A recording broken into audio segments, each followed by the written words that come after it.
नमस्कार दोस्तों। तो कनाडा के पीएम की जो मुसीबतें हैं वो बिल्कुल भी कम होने का नाम नहीं ले रही हैं। अभी आपको पता है कि कुछ दिनों पहले ही उनके ऊपर काफ़ी प्रेशर बनाया गया, बल्कि उनके पार्टी के ही कई सारे बड़े बड़े लीडर्स थे जिन्होंने ये प्रेशर बनाया कि अब जस्टिन ट्रूडो को अपनी पोस्ट से यानी कि पीएम पोस्ट से रिज़ाइन दे देना चाहिए या उनको अब ये पद अपना छोड़ देना चाहिए और पॉलिटिक्स भी उनको छोड़ देनी चाहिए और अब जो पार्टी की कमान है वो किसी और के हाथ में थमा देनी चाहिए।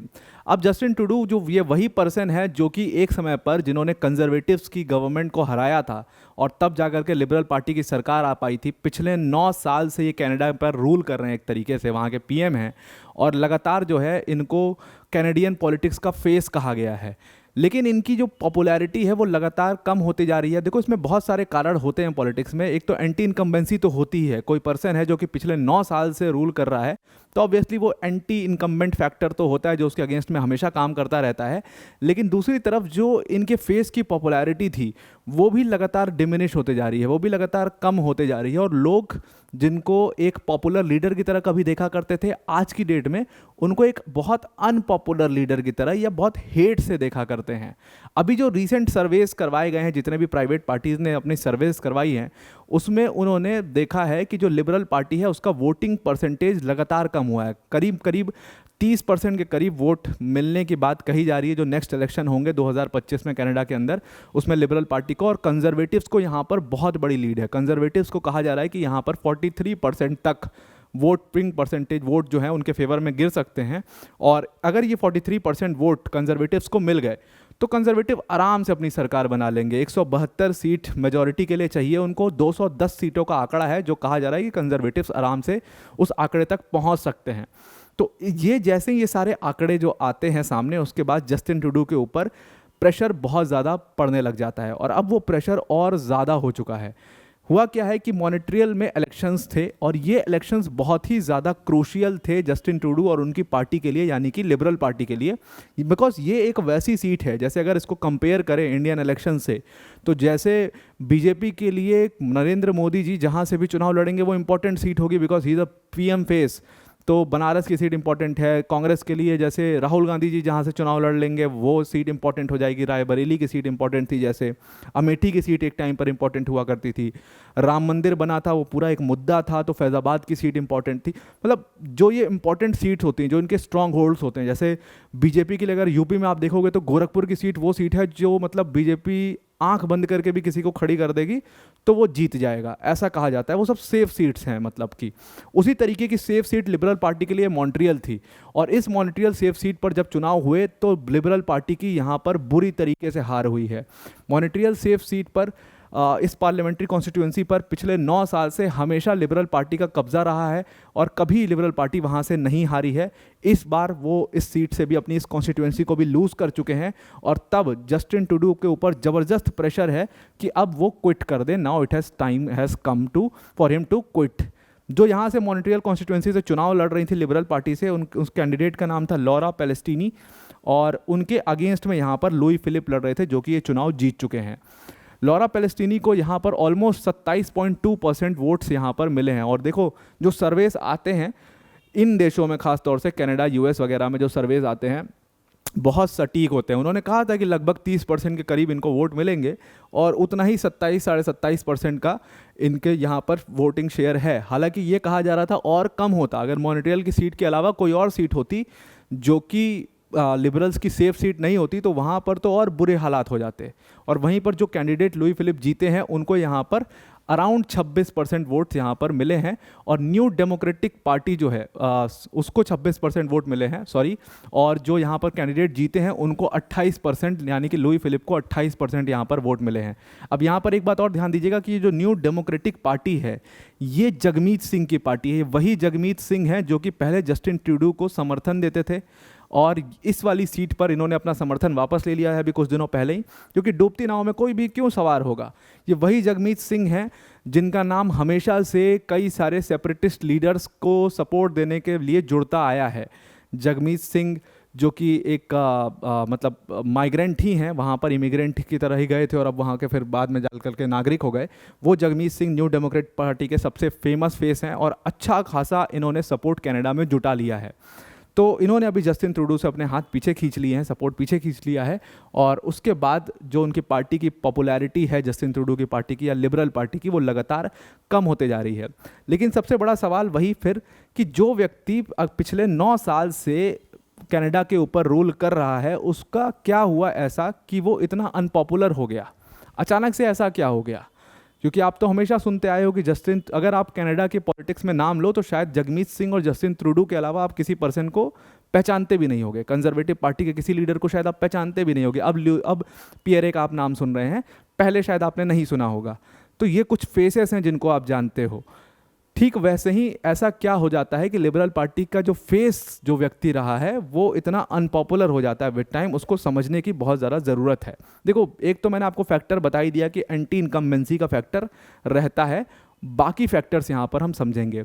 अब जस्टिन ट्रूडो का इसके ऊपर क्या कहना है? उनका कहना साफ है कि मैं कोई रेजिग्नेशन नहीं दे रहा, और जब तक अक्टूबर 2025 में चुनाव होने हैं कनाडा के अंदर में अगले साल, तो तब तक ये पार्टी को लीड करना चाहते हैं और पार्टी के साथ काम करना चाहते हैं और पीएम बने रहना चाहते हैं। अब इन्होंने इनके अगेंस्ट में जो जो फैक्टर्स काम कर रहे हैं उसको एक बार समझ लेते हैं। मुझे लगता है, जो मैंने पूरा एनालाइज किया, कि कनाडा के अंदर में जस्टिन ट्रूडो की अनपॉपुलैरिटी का जो सबसे बड़ा फैक्टर है वो है कार्बन टैक्स का फैक्टर। अब ये कार्बन टैक्स क्या है? मतलब ये बेसिकली वो टैक्स है जो कि कार्बन एमिशन पर लगाया जाता है। जितना ज़्यादा कार्बन एमिशन होता है उसके ऊपर उस तरीके का टैक्स लगाया जाता है। एक फॉसिल फ्यूल में कितना कार्बन कंटेंट है उसके ऊपर ये टैक्स लगाया जाता है। इसको आप पॉल्यूशन टैक्स की तरह देख सकते हो। तो 2019 में जैसे कार्बन एमिशन को लेकर के ना कि बहुत सारी कंट्रीज़ ने टारगेट लिए। बहुत सारी कंट्रीज़ का ऐसा कहना था कि भाई हम जैसे चाइना ने लिया कि 2060 तक हम कार्बन एमिशन ज़ीरो कर देंगे, 2050 तक हम कार्बन एमिशन ज़ीरो कर देंगे। तो ये कॉन्सेप्ट जैसे यूएस लेके आया था कि भाई हमें कार्बन टैक्स लगाना चाहिए, तो यूएस ने इसके ऊपर लॉ बना करके ऐसा कोई टैक्स नहीं लगाया, लेकिन कनाडा ने ये टैक्स लगा दिया। हालांकि कनाडा के लोगों ने दोनों हाथों से इसका स्वागत किया, और 2019 में जब ये टैक्स पहली बार लगा था तो काफ़ी वेलकम किया गया था इसको कनाडा में कि बहुत अच्छा स्टेप है। लेकिन प्राइस की प्रॉब्लम है। उस टाइम पर कुछ अराउंड $20 के करीब ये प्राइस यहाँ पर फिक्स किया गया था, जो इस टैक्स का प्राइस था। धीरे धीरे आगे चल करके, ये मैं 1 मेट्रिक टन की बात कर रहा हूँ, $20 लगाए गए थे। फिर धीरे धीरे ये टैक्स जो है वो लगातार बढ़ते चला गया, और आज की डेट में ये टैक्स जो है वो $80 के करीब पहुँच चुका है।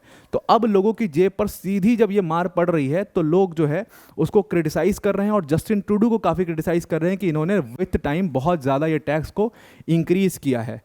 अब हुआ क्या, देखो ये पीरियड ही बहुत क्रूशियल था। 2019 के बाद कोविड आता है, और उस कोविड पीरियड में पूरे वर्ल्ड इकॉनमी के ऊपर बहुत बड़ा डेंट पड़ता है। तो कनाडा की इकॉनमी के ऊपर भी बहुत बड़ा डेंट था।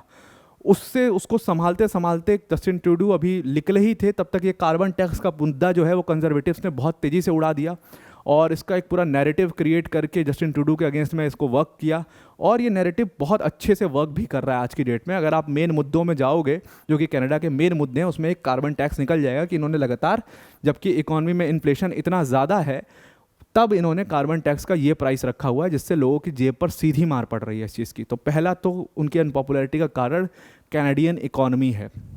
दूसरा, जस्टिन ट्रूडो की अनपॉपुलैरिटी का कारण मैं मानता हूँ यहाँ पर गैंग वायलेंस है। गैंग वायलेंस को रोकने में वो बिल्कुल पूरी तरीके से असफल रहे हैं। अब ये गैंग वायलेंस क्यों है, क्या है? देखो, यूएस वाला यहाँ पर सीन नहीं है। ड्रग्स की जो ड्रग है अच्छा खासा है कनाडा में, लेकिन अकॉर्डिंग टू यूएस जितना नहीं है, आर्म्स इतना नहीं है। वहाँ के जो लोकल्स हैं वो इन सारी चीज़ों में नहीं लिप्त रहते हैं। प्रॉब्लम एग्जैक्टली लाई कहाँ करती है? देखो, खालिस्तानी सेपरेटिस्ट का तो वैसे भी गढ़ रहा है कनाडा। खालिस्तानी सेपरेटिस्ट को सपोर्ट करने के लिए आजकल आईएसआई का नया जो गढ़ बना है वो कनाडा बन गया है। बहुत सारे आईएसआई एजेंट्स जो है वो वहाँ पर एक्टिव हैं। अब होता क्या है कि इनको ऐसी गतिविधियाँ करने के लिए खर्चा कैसे चलेगा? कोई नौकरी तो कर नहीं रहे हैं लोग, तो खर्चा भी चलाना है और दूसरे देशों को परेशान भी करना है, तो कैसे चलेगा ये सारी चीज़ें? तो ये छोटे छोटे ट्रेड्स में इन्वॉल्व रहते हैं, चाहे वो स्मगलिंग ऑफ गन्स हो गया या ड्रग ट्रेड हो गया, इस तरीके की चीज़ों में ये लोग इन्वॉल्व रहते हैं, और उसकी वजह से क्या होता है कि आपस में इनमें राइवलरी हो जाती है और एक दूसरे को ही मार देते हैं। तो गैंग वायलेंस बहुत ज़्यादा कनाडा में पिछले 4-5 सालों में बढ़ गया है। अभी रिसेंटली की खबर है, हमने कवर भी किया था इसको, कि आईएसआई के 2 एजेंट्स को कनाडा में ही मार दिया गया और एक का तो घर जला दिया गया, जो कि एक साथ काम कर रहे थे ये लोग, और उसके ऊपर इल्ज़ाम है कि ये आईएसआई के एजेंट्स ने खुद ही मारा है अपने लोगों को। इस तरीके की चीज़ें आई और खालिस्तानी के साथ भी इनका कुछ कुछ गैंग वायलेंस चल रहा है। इस तरीके की भी न्यूज़ कनाडा से आती रहती हैं। तो कुल मिला जुला के कहना, अगर ब्रॉडर पिक्चर आप देखो तो मतलब गैंग वायलेंस को भी रोकने में ये पूरी तरीके से असफल रहे हैं। उसकी वजह से इनके ऊपर ये सारे इल्ज़ाम लग रहे हैं और इसी की वजह से ये अनपॉपुलर होते जा रहे हैं दिन पर दिन। लेकिन इन दोनों चीज़ों से ज़्यादा जो चीज़ वर्क कर रही है वो है स्कैंडल्स।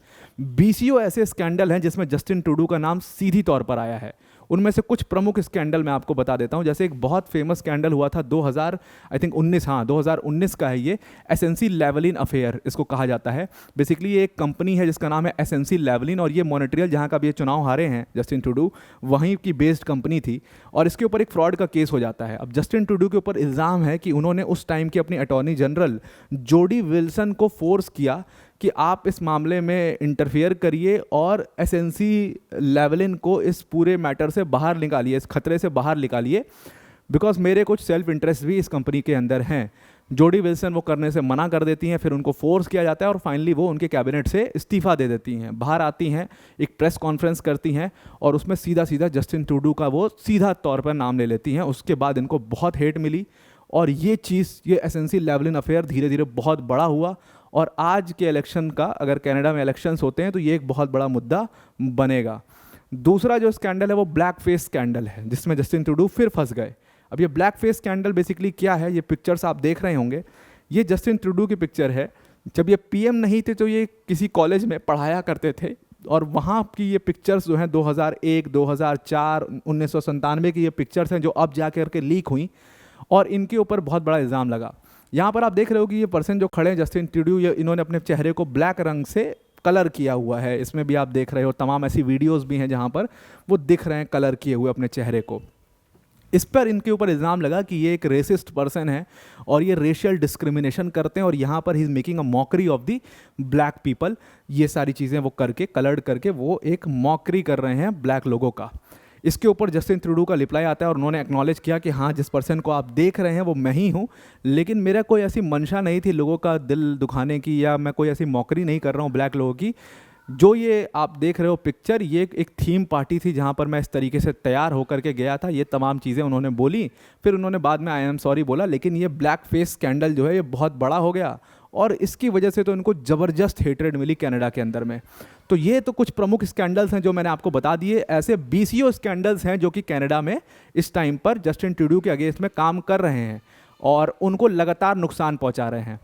तो अब ये आप डिसाइड कर लो कि जस्टिन ट्रूडो की पॉपुलैरिटी जो है वो कम होगी कि नहीं होगी। ऑब्वियसली होगी इन सारी चीज़ों के बाद, और इसीलिए वो हो भी रही है, होते हुए नज़र भी आ रही है। और अक्टूबर 2025 का जो प्रोबेबल रिजल्ट है वो शायद कंजर्वेटिव पार्टी के सपोर्ट में आ जाएगा।